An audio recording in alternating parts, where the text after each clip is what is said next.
नमस्कार सभी को, मैं doctor Neha, senior doctor, Bharat homeopathy से। आज के इस वीडियो में हम बात करेंगे क्या एक पैरालिसिस का मरीज़ गाजर का सेवन कर सकता है या नहीं कर सकता है, और अगर करता है तो उसके क्या फ़ायदे हैं। जैसा कि आप सभी लोग जानते हैं, पैरालिसिस यानी लकवा एक ऐसी बीमारी, एक ऐसी शिकायत जिसमें इंसान के हाथ पैर चलना बंद हो जाते हैं। और ऐसा होता है क्योंकि ब्रेन में एक प्रकार का डैमेज हुआ होता है जिसे स्ट्रोक कहा जाता है। स्ट्रोक बेसिकली दो प्रकार के होते हैं, या तो इंसान में हेमरेजिक ब्रेन स्ट्रोक हो सकता है या फिर इस्केमिक ब्रेन स्ट्रोक हो सकता है। हेमरेजिक ब्रेन स्ट्रोक यानी वो डैमेज जो आपके शरीर में बढ़े हुए बीपी के कारण से हो सकते हैं। क्या होता है, जब भी आपके शरीर में बीपी हद से ज़्यादा बढ़ जाए, 180, 200, 220 पार कर जाए, तो वो इतने ज़्यादा प्रेशर के साथ जब खून आपके दिमाग तक पहुंचता है तो वो नलियाँ उसको बेयर नहीं कर पाती और वहाँ से फट जाता है।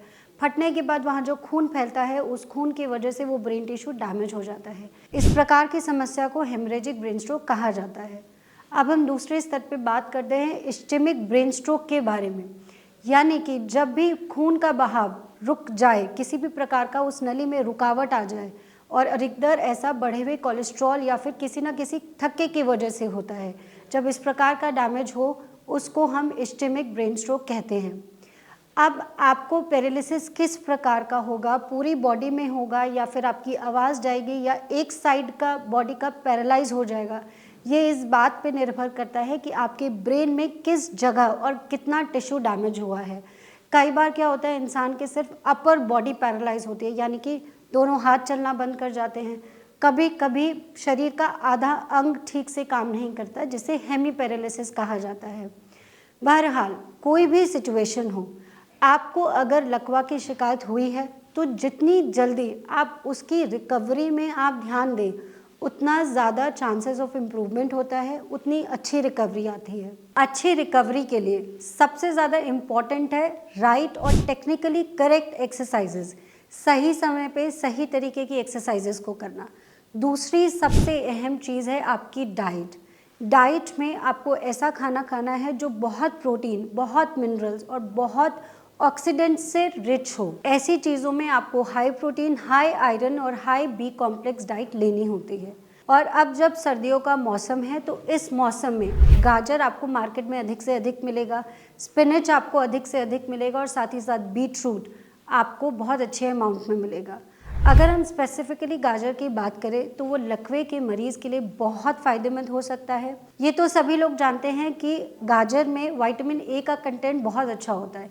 साथ ही साथ उसमें vitamin B1, vitamin B2, vitamin B6 और विटामिन B9, कहने का मतलब है कि विटामिन बी का पूरा कॉम्प्लेक्स अच्छे से उसमें मौजूद होता है। अब विटामिन बी का क्या रोल होता है? विटामिन बी आपके नर्व्स की ग्रोथ के लिए बहुत अहम है। यानी आप एक्सरसाइज करना चाहते हैं, लकवे के मरीज़ है, आपको दर्द हो रहा है, मांसपेशियों में अकड़ाहट है, ऐसे में गाजर आपके लिए बहुत फ़ायदेमंद हो सकती है। साथ ही साथ गाजर में आयरन का कंटेंट अच्छा होता है। गाजर में एंटीऑक्सीडेंट प्रॉपर्टीज़ होती है, जिसकी वजह से गाजर को एंटी इन्फ्लेमेटरी, एंटी कैंसरस बोला जाता है। यानी आपको कैंसर से लड़ने की और कैंसर से बचने की क्षमता गाजर में होती है।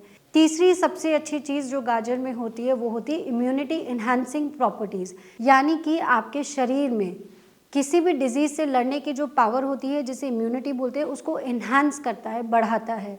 तो गाजर किसी भी रोग में, अगर आप अपने रोग से लड़ना चाह रहे हैं, अपनी इम्यूनिटी को अच्छा करना चाह रहे हैं और अपनी मांसपेशियों को ताकत देना चाह रहे हैं, तो गाजर ऐसे में बहुत फ़ायदेमंद हो सकती है। डाइट में इसके अलावा आप किसी भी सब्ज़ी या किसी भी फल के बारे में जानकारी लेना चाहते हैं तो आप भारत होम्योपैथी की टीम से कॉन्टैक्ट करिए, and we will be there to help you. Thank you.